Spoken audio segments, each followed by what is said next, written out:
Ituloy! Pisto! Ituloy! Kaya, tumahimik ko rin kayo. Ayan o. Itong laro na ito matagal to. Noon pa to. Kung may maglalambingan, may magpikunan, pero ganun lang yan. Kailan ba ito nahinto? Hindi man ito nahinto. Kaya lang pag nakapikunan, ganun talaga. You know, meron kayong isyu na intindihan ko. Alam ninyo ang posisyon ko rin. Alam ninyo ang ginagawa ko ang lahat. Hindi ko na sinasabi na tinagtalikuran ko yan. Eh pati ako, inaambos pa ninyo. Anong klase ito? Walang ganunan. Pag pinanon ninyo ako, ito talikod na talaga ako. Babay na lang. Oh, wala nang pistos, wala naman. Yung Marcelo, kung, usap tayo ulit. Sabihin mo na kanila, mag-usap tayo ulit. Okay lang. Yung Marcelo, may tatapusin lang ako para sa lahat. Hindi yan forever. Maghintay lang kayo. Iilan na lang ang nandyan na may kasalanan. Kaya ako hindi makapasok dyan. Sabihin ko sa inyo dahil may 300 na hostages dyan sa malaking mosque. Binawalan ko ang militar to assault kasi sabi ko madadamay ang 300. Kasi talagang puputuyan ng ulo pag ina-attack ng militar. Yan na lang ang nagpaiwan na problema ko na hindi ninyo alam. Bigyan mo akong panahon, 1 taon lang ako presidente ninyo. Bakit ninyo ako ganunin? I promise you, land reform, tanongin ninyo si Mariano kung anong ginagawa niya. Sino sabi kay Mariano, hayaan mo yung TRO, sige ilagay mo yung mga pesan. Tanongin muna ninyo yung mga representante ninyo nandyan sa cabinet. Ay, wag muna. Tapusin mo ako dyan. Kakaagad, pag-start ng yan, nagbigay ako 1 billion para sa mga mahirap. Ngayon, hindi ako may-ari ng pera ng Pilipinas sa tao. Ginagawa ko lang talaga ang paraan para maligayahan ang lahat. Para kayo. Para sa tao. Kung nakinig kayo sa speech, hindi ako presidente para sa mga mayaman. Kaya yung Mina, kaya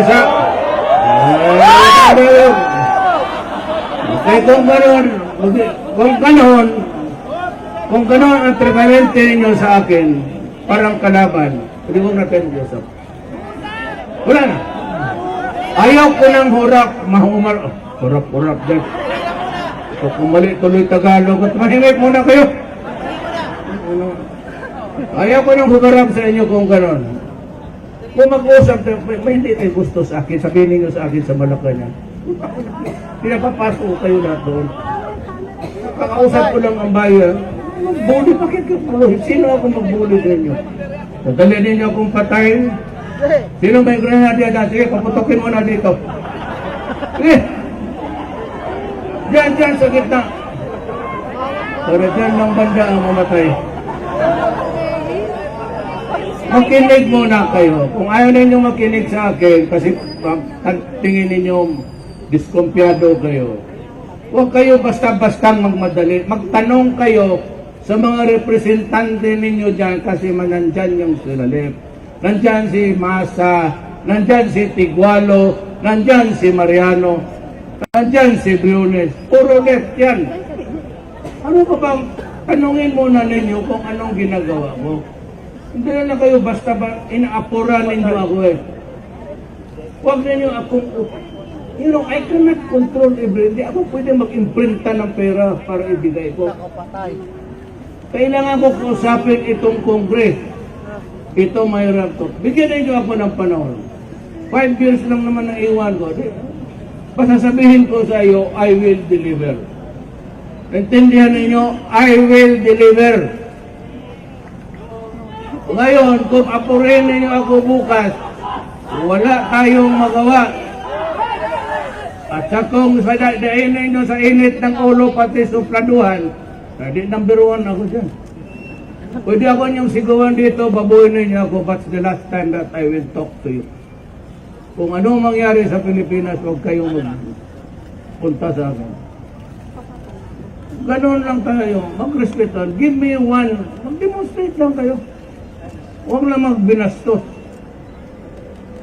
Total, you are, I am no different from you. Pareho lang man tayo. Sabihin ko, may representante kayo, nandyan na kayo, in-appoint ko na, nandyan na sa loob, ano pa gusto ninyo? Ginagawa ko ng paggawa ko, puta na pati yung convoy ko, inaambos. Pati ako gusto patayin. Hindi sino kausap ninyo? Di ba ninyo nandoon ako? Tapos sabi, Duterte, mag-usap tayo, magiging kayo ng bayan isang araw. Tapos pag-uwi ko, maglipad ako ng Marawi, ambusin ninyo ako. Ayun ang mahirap. Pag-usap po natin ng matino. Tapos ako, I'm willing to listen. I'm willing to give you. Ang land reform ang pinakamabilis na. Ang akin lang yung pera, yung pantawid, pagpapangpagtulong sa inyo. Kaya nga, I won a case of 25 million sa Mighty Cigarette. Yan, itulong ko yan sa mga mahirap. Ang mahirap lang may kailangan ng taxes, ang mga mayaman hindi. So para sa tao talaga lahat yan, no? Kayo mag-alala. Ako mismo presidente, wala akong pinirmahan na allowance ni 5 centimo. Maghanap kayo ng resibo dyan sa tuwa. Kinukuha ko lang sa gobyerno salary ko. Wala akong representation, wala akong allowance, wala lahat. So mag-usap tayo, ang relasyon ko sa left, okay pa. Huwag ninyong sirain kasi magsama tayo. Ang madadamay diyan pagka ganon magkasamaan tayo ng loob. Damay lahat, damay ako, damay kayo. But you keep the open line. Hindi pwede rin badala ng supladuhan, patapangan. Ay, Pilipino, hindi naman ito patayan, hindi naman ito away. Usap ang kailangan natin. Nakausap.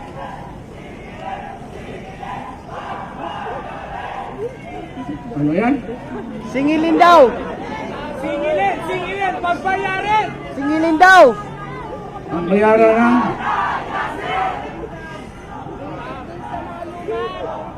Militarisasyon, itigil daw po. Ituloy daw yung pistok. ano yan ito niya? Ituloy daw yung pistok. Maghanap ko na maganda dyan, magharap sa akin. Bakit ituloy ang pistok yan ang gusto ninyo? Di ba yung sinasabi mo kanina? Eh, siyempre, inambos ninyo ako, anong gusto mo? Oh, paano kayo magpistos kung napatay ako? Sira ulo mo. Ituloy-tuloy tapos patayin ninyo ako. Sino kausap ninyo? Kaya nga, huwag kayo magpakainit. Basta, isabi ko muna sa lahat sa representante. Hindi ko muna mausap lahat. Usap kami, makinig kayo sa kanilang sagot. Yun. Kausap mo. Pistok-pistok dyan, tapos magdasasano yung sakyan ko. Sinong kausap ng pistok? Yung kaluluwa ko. Ilan na ang palaya ko? When was the last time? Last week, 10. Palayain ko lahat. Maghintay kayo. Hindi lang ano yan, automatic. Bakit? Papayag agad ang militar. Papayag agad ang mga korte. Sabi ko, pero ilan ang narilis ko sa inyo? Nandyan sa labas. Hindi militar ang bossing mo! Ano? Hindi militar ang bossing nyo! Hoy, hindi ako may-ari ng gobyerno. Kaya puti nga kayo dito na kayo, sabi niyo kayo may-ari ng gobyerno. Kita mo. Hindi ako ang may-ari ng gobyerno. Hindi ako basta-basta na pag na-presidente ako. Sa sunod at ang gusto ninyo. Huwag akong ganun, dumaan ako dyan. Kagaya rin sa inyo. Tanungin mo si Season. Isa rin akong sigit sa... alam ko yan galing ako dyan. kailangan ka nga ng tahimik, magrespetuhan tayo, huwag ninyo akong i-ambos, hindi naman kayo lahat pwedeng pagpagkamatay. Eh kung gusto talaga ninyo, punta kayo lahat sa bukid. Yan ang gusto ninyo. Kung gusto ninyo magpatayan ng Pilipinas, okay rin ako. Yan ang gusto ninyo. Sirain natin ang bayan. Bukas na lang po. Sirain natin. Pagilid lang po. Excuse na lang po. Hindi kita maintindihan. Ano? Gawing regular ang manggagawang kontraktual! Kontraktualisasyon! Dapat gawing regular! Hindi kayo nakikinig eh. Sabi ko, Sibilyo number 1 left yan. Yan ang gumagawa ng Indo. Ako! Hindi ninyo alam. Wala pa kayo sa panahon namin eh. Yan ang hindi nyo alam. Gusto nyo alam ninyo lahat. Mas marunong kayo kay Belyo, veterano yan dyan. Kaya yung pinapakinggan doon sa kabila eh. Ngayon ganito, magrespetuhan tayo o hindi. Okay ako sigaw-sigawan ninyo, baliwala na akin yan. Ulitin ko ako. Yan ang gusto ninyo. Sige. Wala akong problema. Ayaw ninyo magrespeto, ambusin ninyo ako. Tiis tayong lahat. Pabukan na lang po para sa mga lumad. Pabukan na lang po. Pinapatay na kayo. Hala, sino may armas dyan? Huwag na. Puputok na kayo. Walang armas na. Sige na, kay saluhin ko. Ibalik ko kayo yung magbuwan. Pabukan na lang po sa mga lumad. Alis na ako. Para sa mga lumad. Kasi ako ay nangihingi na. Patuyo po sa mga lumad. Kaya ako natakot. Tapos na ako. Basta ganito, kung wala tayong respetuhan, pag yan ang gusto ninyo, ibigay ko sa inyo. Ganong ugali ko. Ayaw ninyo yung respetuhan tayo, okay. Ibibigay ko sa inyo. Oo, ito. So, kalimutan ninyo ako. At huwag kayo mag-demonstrate kung sino hingian ninyo ng alibyo. Hindi mo matakot sa ganyan-ganyan, galing ako dyan. Kaya ko na-intimidate yung sigaw. Pag wala tayong respetuhan, pati sa akin na, hindi bali yung iba, kalaban talaga ninyo yung dumaan. Pero pati ako, kilala ninyo, yung mga taga-Davao, ayaw yung irespeto, mahala kayo. Sige, sigaw kayo, hanggang maubos yung boses ninyo. Pero wag na wag kayong mag-alala.